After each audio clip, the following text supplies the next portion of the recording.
First Thessalonians chapter 5 verse 16. सदा आनंदित रहो। लास्ट वीक था सदा आनंदित रहो, और इस वीक निरंतर प्रार्थना में लगे रहो। और ये पौलुस ने किसको कहा? थिस्सलुनीकियों की कलीसिया को कहा। आमीन। और कब कहा? पहला थिस्सलुनीकियों चैप्टर 5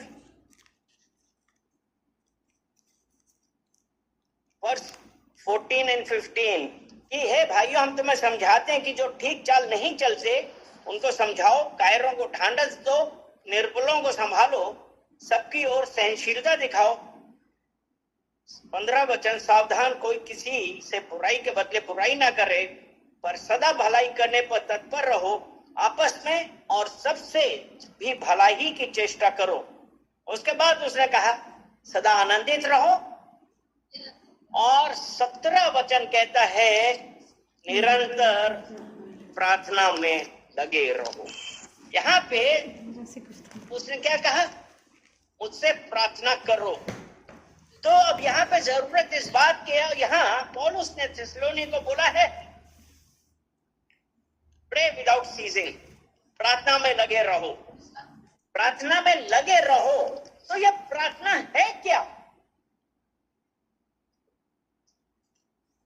यहाँ पे एक क्वेश्चन आता है कि व्हाट इज प्रेयर? प्रार्थना क्या है? अपनी इच्छाओं को परमेश्वर के समक्ष उसकी इच्छा के अनुसार मसीह के नाम पर, अपनी इच्छाओं को परमेश्वर के सामने उसकी इच्छा के अनुरूप मसीह के नाम पर अपने पापों को स्वीकार करें, उसके दया के प्रति कृतज्ञ हो और उसको स्वीकार करना, यानी कि offering one's will to God in the name of Christ in accordance with His will by confessing one's sins and gratefully acknowledging His mercy. यानी क्या है? यानी कि प्रार्थना में हम परमेश्वर को बुलाते हैं, ठीक है? और परमेश्वर ने क्या किया? प्रार्थना से क्या किया? कि प्रार्थना के द्वारा हम परमेश्वर से बात कर सकते हैं। First Timothy chapter 2 verse 5। क्योंकि परमेश्वर एक ही है और परमेश्वर एक ही है, और परमेश्वर और मनुष्य के बीच में भी एक ही बिचवाई है, अर्थात यीशु मसीह जो मनुष्य है। यीशु मसीह, यानी कि परमेश्वर और मनुष्य के बीच में एक ही बिचवाई है, अर्थात यीशु मसीह। यानी कि परमेश्वर ने ये पॉसिबल कर दिया है कि हम परमेश्वर से यीशु मसीह के द्वारा बात कर सकते हैं। हालेलुया। और प्रार्थना क्या है? प्रार्थना परमेश्वर तक पहुंचने का विशेषाधिकार है। हम परमेश्वर तक कैसे पहुंचेंगे? प्रार्थना के द्वारा। और जब हम प्रार्थना करते हैं तो हमें क्या मिलता है? प्रार्थना एक ऐसा माध्यम है जिसके द्वारा हम परमेश्वर से मिलने वाली शांति का अनुभव कर सके। The peace of God which surpasses all understanding. First Thessalonians chapter 5 verse 23। शांति का परमेश्वर आप ही तुम्हें पूरी रीति से पवित्र करे, यानी कि क्या? आत्मा, देह, शरीर, सब कुछ यीशु मसीह के आने तक पूर्ण रूप से सुरक्षित रहे। ये है प्रार्थना। तभी तो शांति है। और प्रार्थना और क्या है? आनंद और शांति की सोर्स है। हम कितनी देर प्रार्थना करते हैं?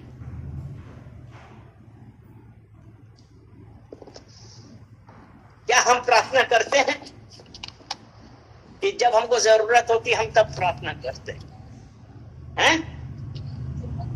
हाँ, क्योंकि हमारे पास जब प्रॉब्लम आई तब हमने प्रार्थना करी, नहीं तो हम भूल गए। अच्छा, जीवन में सबसे जरूरी चीजें क्या हैं? शांति और विश्वास। और जीवन में सबसे जरूरी क्या है? खाना है, पानी, पैसा। ये क्या जरूरी नहीं है? लेकिन सबसे इंपॉर्टेंट है हमारी सांस। अगर if there is no breath, पैसा क्या करेगा?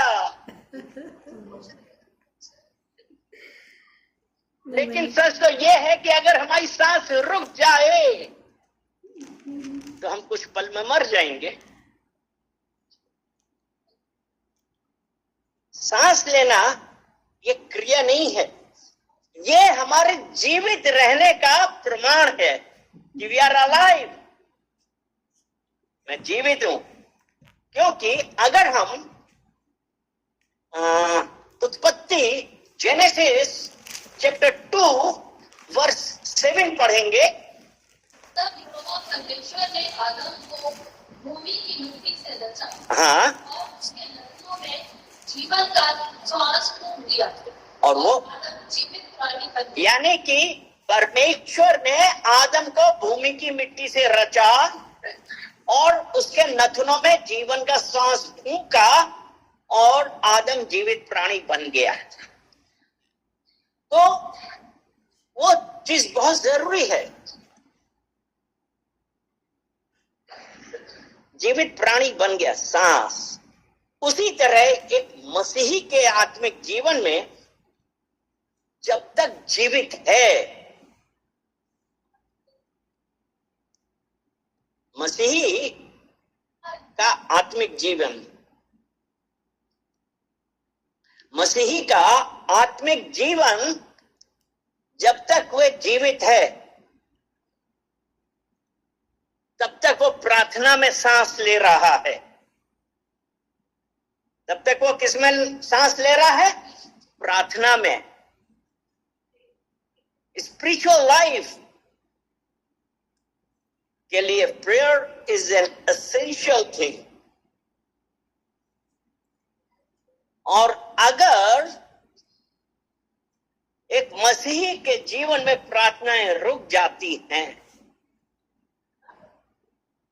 हमारी आत्मिक मृत्यु हो जाती है, स्पिरिचुअल डेथ।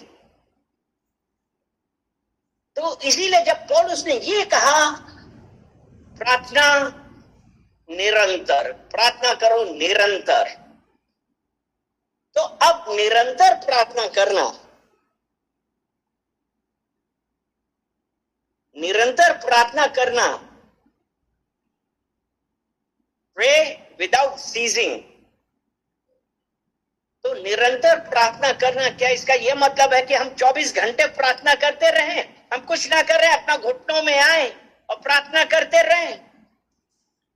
प्रार्थना एक मसीही के जीवन का सब्स्टिट्यूट नहीं है। एक मसीही जीवन के लिए प्रार्थना एक जीवन रेखा है, क्योंकि अगर प्रार्थना नहीं है तो हमारा आत्मिक जीवन मृत्यु है। ट्रेन के बारे में कितने लोगों को पता है? नहीं, जिंदगी की नहीं। अभी जो हम लोग स्टेशन पे देखते हैं, एक इलेक्ट्रिक है, एक डीजल है, बुलेट नहीं, एक इलेक्ट्रिक है और दूसरी डीजल से चलती है। और उससे पहले कैसे चलती थी? कोयला और पानी। तो हमारा जीवन क्या है?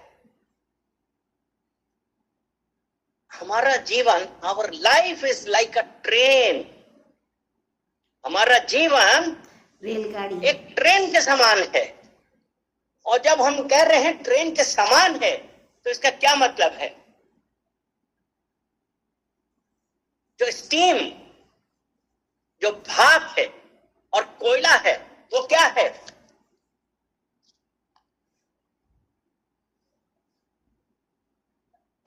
यस, जो स्टीम और कोल वो है हमारी प्रार्थना एक मसीह के लिए, वो है हमारी प्रार्थना। और अगर स्टीम नहीं बन रही है, कोयला खत्म हो गया, स्टीम नहीं बनी, तो क्या ट्रेन चलेगी? रुक जाएगी। तो उसी तरह हमारी आत्मिक शक्ति खत्म हो जाती है if we do not pray, अगर हम प्रार्थना नहीं करते हैं। और अभी तो स्टीम हुआ और कॉल हुआ, और एक चीज बहुत इंपॉर्टेंट होती है, सिग्नल। अगर सिग्नल नहीं है तो ट्रेन कहां से आगे बढ़ेगी? और सिग्नल का काम क्या होता है कि जब हमारी लाइन चेंज होती है, तो अगर ठीक से नहीं है तो वहां पे रेड सिग्नल हो जाता है, तो ट्रेन रुक जाती है। तो सिग्नल बेसिकली हमारा मार्गदर्शन है, परमेश्वर है, वो हमारा मार्गदर्शन कर रहा है। यानी कि प्रार्थना और परमेश्वर, स्टीम, कोल एंड सिग्नल। अगर हम सिग्नल ना देखें या ना सुने तो हमारी कौन सी दुर्घटना होती है? आत्मिक। कोल और स्टीम, सिग्नल, प्रार्थना और परमेश्वर नहीं है तो हमारी स्पिरिचुअल लाइफ खत्म हो जाती है। इसलिए जरूरी है, इसीलिए जब यिर्मयाह 33:3 में कहा ना प्रार्थना कर, तब मैं उसको सुनकर बड़ी बड़ी बातें बताऊंगा जिन्हें तू अभी नहीं समझता। तो इसलिए हमारे जीवन में प्रार्थना बहुत जरूरी है। इसीलिए पौलुस ने थिस्सलुनीकियों को बोला है प्रार्थना करो, प्रार्थना करो। अब निरंतर 5:17 यही तो कहता है। 1 थिस्सलुनियन 5:17 क्या कहता है? निरंतर प्रार्थना, है ना? निरंतर प्रार्थना में लगे रहो। निरंतर, निरंतर का मतलब क्या है? Continually pray without ceasing. ये नहीं है कि हम 24 घंटे सब कुछ भूल के, नहीं, हम कुछ भी कर रहे हो, हमारे हृदय में परमेश्वर के साथ एक जुड़ाव होना चाहिए। हम परमेश्वर के साथ जुड़े रहे, क्योंकि खाली मन शैतान का घर है। लेकिन हम कंटिन्यूअस काम भी कर रहे हैं, धन्यवाद देते रहिए। कुछ भी है, खाना खा रहे हैं, धन्यवाद दीजिए। मतलब ये कम्युनिकेशन विद गॉड है, परमेश्वर से आपकी बातचीत है।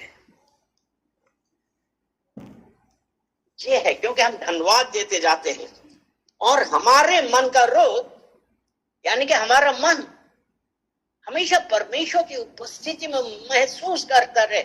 जब उसने कहा ना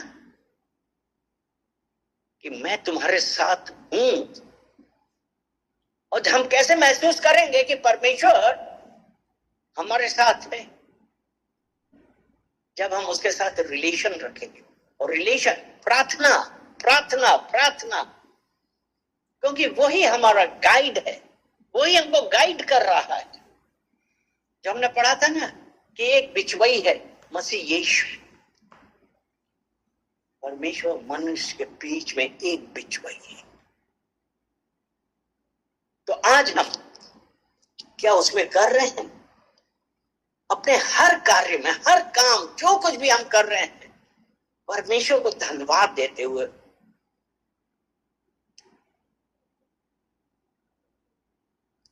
मोबाइल फोन कितने लोगों के पास है? सभी के पास मोबाइल फोन है। और मोबाइल फोन है और उसमें आपका पैसा पड़ा हुआ है, सब कुछ है, तो आपके पास और क्या है मोबाइल फोन के अलावा? नेटवर्क। यानी कि मोबाइल फोन में जिस प्रकार नेटवर्क हमेशा रहता है, और हम क्या करते हैं कि हमको जरूरत है, हमने किसी को भी कॉल कर लिया, हमको कोई नेटवर्क नहीं मिलाना पड़ता है। Am I right? है ना? नेटवर्क हमेशा रहता है। हम कहीं पे भी हैं, फोन अगर हमारे पास है, I can talk to anybody any time anywhere.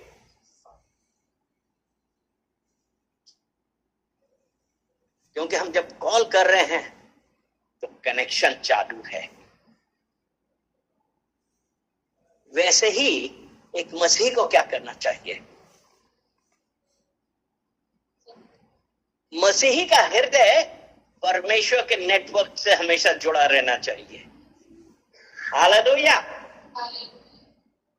क्योंकि अगर एक मसीही का हृदय, मसीह का विचार, दिमाग परमेश्वर के साथ, परमेश्वर के नेटवर्क में नहीं है, तो where is our spiritual life?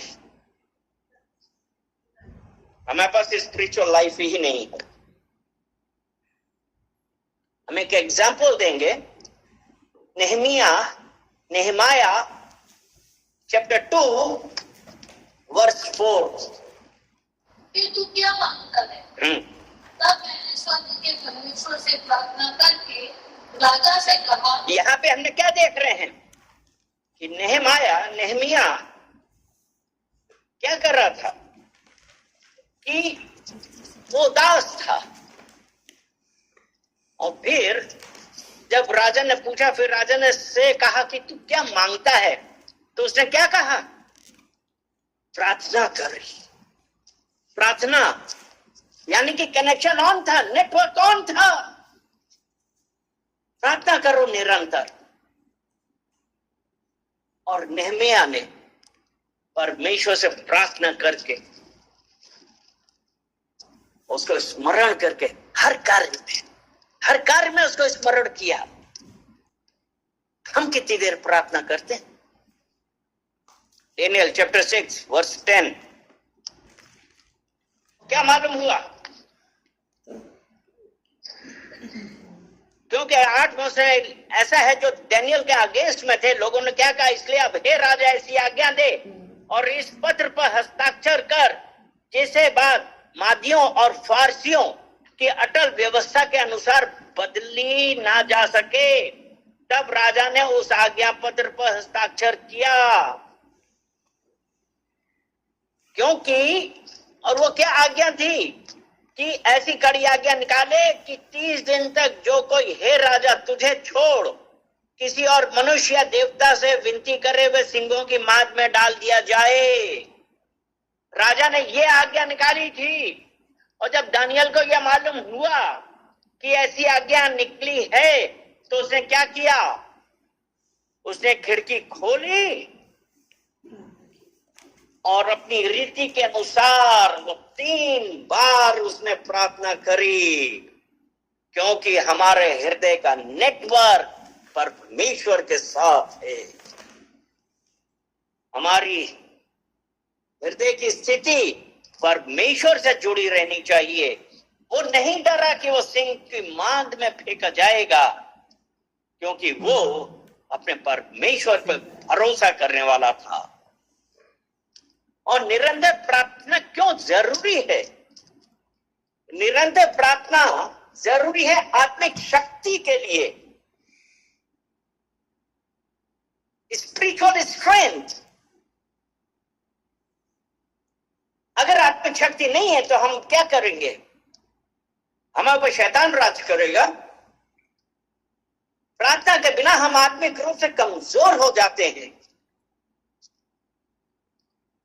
प्रार्थना के बिना हम आत्मिक रूप से कमजोर हो जाते हैं।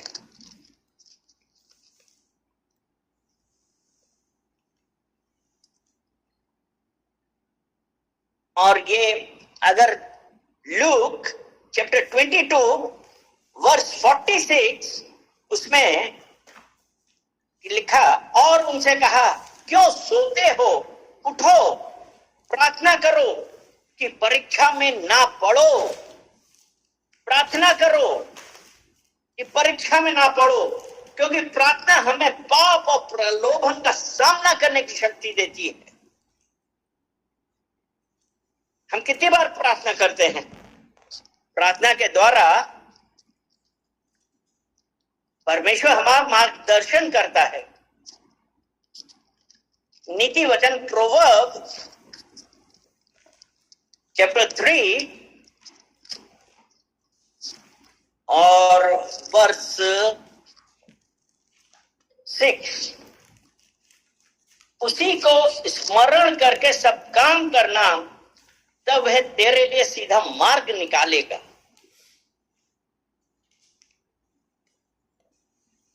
उसी को स्मरण करके, परमेश्वर को, तो परमेश्वर हमारा मार्गदर्शन करेगा। He'll show us the path. He'll guide us. जब हम प्रार्थना करते हैं तो हमारे हर छोटे बड़े निर्णय परमेश्वर की इच्छा में होते हैं। परमेश्वर की इच्छा नहीं, परमेश्वर की इच्छा से नहीं, परमेश्वर की इच्छा में होते हैं, क्योंकि हमने परमेश्वर को पहला स्थान दिया है। और जब हम प्रार्थना करते हैं तो वो धन्यवाद और स्तुति के लिए। फिलिपियों 4 उसका 6, किसी भी बात की चिंता मत करो, परंतु हरेक बात में तुम्हारे निवेदन, प्रार्थना और विनती के द्वारा धन्यवाद के साथ परमेश्वर के सम्मुख उपस्थित किए जाएं। धन्यवाद के साथ हरेक प्रार्थना, विनती, धन्यवाद के साथ परमेश्वर के सम्मुख उपस्थित किए जाएं। धन्यवाद के साथ, क्योंकि हम प्रार्थना कर रहे हैं। और निरंतर प्रार्थना कैसे करते हैं? आज जब हम सो के उठे, जब हम बेड से उठे, जब हमें आंखें खुली, तो हमने क्या परमेश्वर को धन्यवाद दिया था? परमेश्वर धन्यवाद, आपने हमको दिन दिया, उसके लिए हम आपका धन्यवाद करते हैं। और I commit this day unto your hand. पिता परमेश्वर, मैं ये दिन आपको समर्पित करता हूं, मैं अपने आप को आपको समर्पित करता हूं। और ये कहता सारा दिन मेरी मर्जी नहीं वरन आपकी मर्जी मेरे जीवन में होने पाए। परमेश्वर को समर्पित करें। और रात को, और जब हम शाम को, रात को जब हम सोते हैं तो हमको क्या करना है? हमारा जो दिन भर की है, जो दिन भर हमने किया है, और जो हम परमेश्वर ने जो कुछ भी हमारे साथ किया है, हम उसके लिए धन्यवाद देना चालू करें। धन्यवाद दें, प्रार्थना करें। छोटे छोटे क्षणों में परमेश्वर को याद करें। आप चल रहे हैं, परमेश्वर धन्यवाद। अब खा रहे हैं, परमेश्वर धन्यवाद। कुछ भी है, परमेश्वर धन्यवाद। और इसके लिए आप, और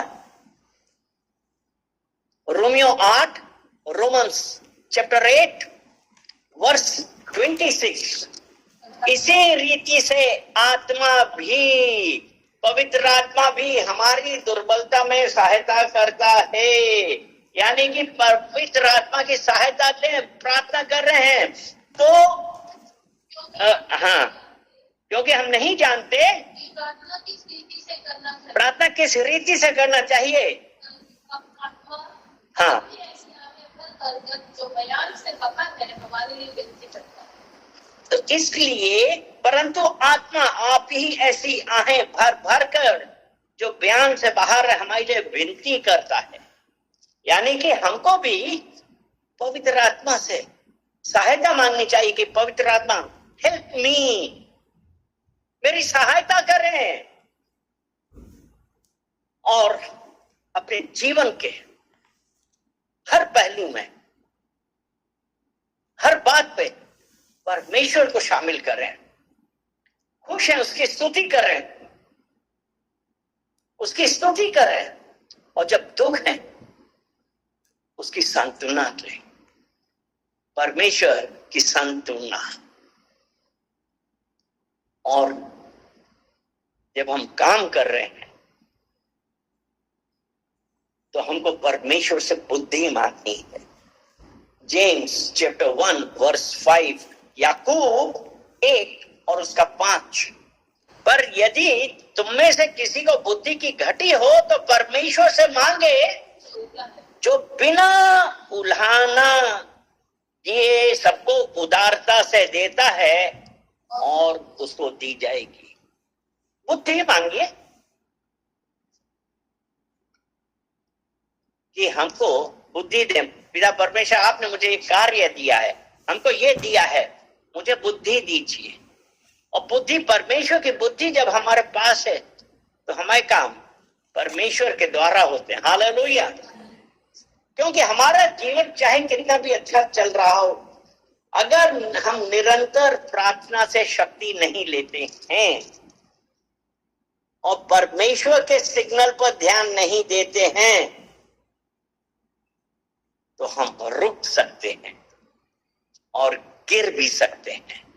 एक मसीही जीवन के लिए ये जरूरी है।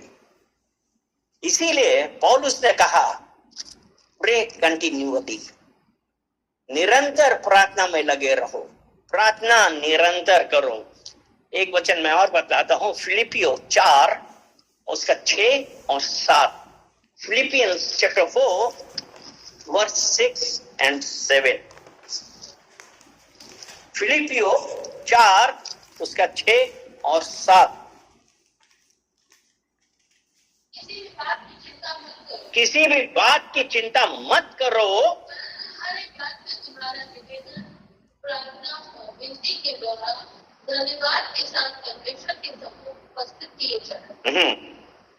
तब परमेश्वर की शांति जो सारी समझ से परे है, तुम्हारे हृदय और तुम्हारे विचारों को मसीह यीशु में सुरक्षित रखेगी। प्रे कंटिन्यूअली, किसी भी बात की चिंता मत करो। इसलिए है ना कि cast your burden unto Jesus for he cares for you. अपना बोझ यहोवा पे डाल, उसे संभालेगा, क्योंकि उसको तुम्हारी चिंता है। Cast your burdens unto Jesus for he cares for you. इसलिए प्रे विदाउट सीजिंग, हर बात पे धन्यवाद दो। कुछ भी है परमेश्वर के पास आइए, प्रार्थना करिए। हमारे मसीही जीवन की लाइफ लाइन है, जीवन रेखा है। क्योंकि एक मसीही के जीवन में अगर प्रार्थना नहीं है तो कुछ नहीं है। हम कितनी देर प्रार्थना करते हैं, हम कैसे प्रार्थना करते हैं। हम परमेश्वर को धन्यवाद देते हैं कि हम अपने आप को अपना धन्यवाद दे रहे हैं। जरूरत हुई तब नेटवर्क मिलाया, नहीं तो हम नेटवर्क ही नहीं बनाते। पिता परमेश्वर, हम आपका धन्यवाद करते हैं, सारा आदर महिमा हम आपको देते हैं। पिता परमेश्वर, एक एक जन को हम आपके सामने लेके आते हैं। पिता परमेश्वर, आपके वचनों के अनुसार पिता परमेश्वर, आपने आज जो प्रार्थना के बारे में बताया है, पिता परमेश्वर, प्रार्थना करते हैं कि आपने एक एक जन को छुआ है। और पिता परमेश्वर, ये प्रार्थना का जो भी टॉपिक्स थे पिता परमेश्वर हमारे हृदय में लगे, उसके लिए हम आपका धन्यवाद करते हैं। एक एक जन को हम आपको कमिट करते हैं और कहते हैं कि पिता परमेश्वर, आप बढ़ें और हम घटें, यीशु मसीह के नाम से, आमीन।